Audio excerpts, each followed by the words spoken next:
sahabat Polres Madiun, ini dia patroli malam minggu Polwan Presisi.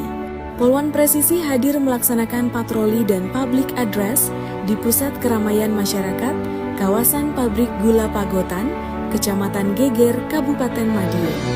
Dengan semangat humanis dan penuh energi, Polwan Presisi mengajak seluruh masyarakat untuk bersama-sama menjaga keamanan, ketertiban, dan kenyamanan selama kegiatan berlangsung. Kehadiran Polwan Presisi di tengah masyarakat merupakan wujud nyata pelayanan Polri yang selalu siap hadir, memberikan rasa aman dan nyaman bagi warga. Tetap tertib, tetap waspada, dan mari bersama ciptakan situasi Kamtibmas yang aman dan kondusif.